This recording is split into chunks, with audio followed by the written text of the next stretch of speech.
Ce nouveau plan de circulation pourrait imaginer, puisqu'il va y avoir un parking flambant neuf à la place Stalingrad, une entrée par l'avenue Victor Hugo. Ce qui permettrait d'alléger l'avenue de Maréchal Juin, qui de par ses constructions aujourd'hui est devenue saturée, et de proposer un premier parking aux gens, systématiquement, voire un deuxième avec Cayenne, et ainsi de redynamiser aussi une avenue Victor Hugo qui en a bien besoin. Puisqu'on a vu en plus que la piétonisation du quai Léopold-Suquet a entraîné des flux dans la rue Maurice Clavel, là aussi c'est une décision de Shadok, qui fait que cette rue est complètement saturée, que les personnes n'arrivent plus à circuler et que c'est du grand n'importe quoi.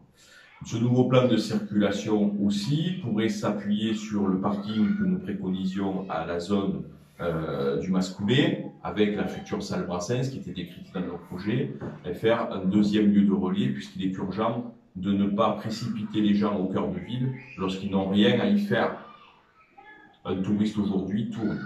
Et de plus, avec toutes les places de stationnement qui ont été circulées, notamment la rue Alsace-Lorraine, il faut savoir qu'on a amplifié un phénomène que je connais puisque j'avais demandé une étude sur la circulation, qui est que 70% des embouteillages à 7 sont dus à des personnes qui soit traversent la ville pour ne pas s'y arrêter, soit cherchent une place. Donc arrêtons de faire chercher des places aux gens déjà, et ça ira mieux, et empêchons la traversée de la ville aussi par la rénovation de ce boulevard de Verdun, parce que c'est bizarre, on en a tous parlé pendant les départementales, aujourd'hui on n'en parle plus. Bon, j'ai bien compris qu'on était reparti 6 ans de plus avec Madame Calueba. De toute façon, on serait reparti pour 6 ans de plus aussi, avec M. Escarguel et Mme Jardin.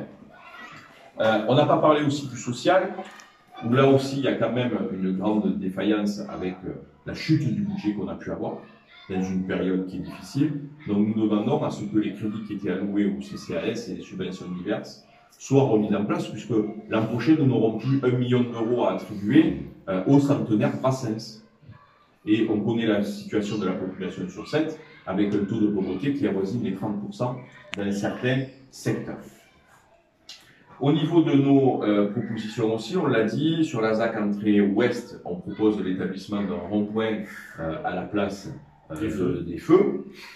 Nous proposons toujours, puisqu'il y a la réfection du parking du commissariat de police municipale qui est soi-disant dans les tuyaux, qu'elle soit mutualisée avec une réflexion avec la police nationale et qui est un commissariat commun qui soit fait. Et nous proposons aussi l'implantation de services publics sur la ZAC entrée Est, avec notamment un commissariat relais de police municipale, puisqu'on s'aperçoit que dans ce quartier, les policiers ne peuvent pas se déplacer dans des temps et des délais qui soient raisonnables. Au niveau de nos propositions aussi, excusez-moi, je relis un peu mon sujet, la problématique des ferries.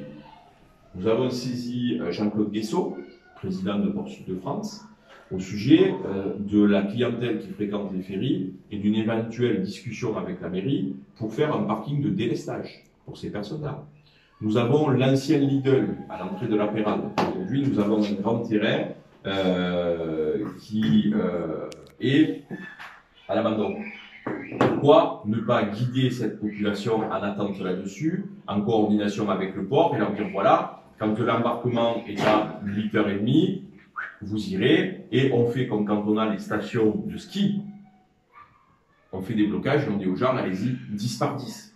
C'est une solution pragmatique qui coûte rien à la ville, mais qui facilite la situation. Puisqu'on est toujours en attente de la grande gare maritime, là aussi, qui a été proposée à grand renfort, et on ne la voit toujours pas venir.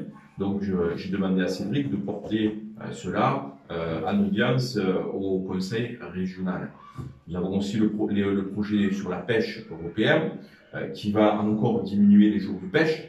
Là aussi, il faut s'en occuper. J'ai bien vu qu'André Lubrano était à la Réunion, donc André Lubrano était dans toutes les réunions depuis 25 ans et les jours de pêche baissent. Aujourd'hui, nous avons demandé à France Jamet de se saisir de ce dossier à l'Europe, ainsi qu'à Jean-Paul Garot, parce qu'on ne peut pas baisser les jours de pêche comme ça du jour au lendemain. Bien sûr qu'il faut protéger la ressource, mais il faut la protéger sereinement.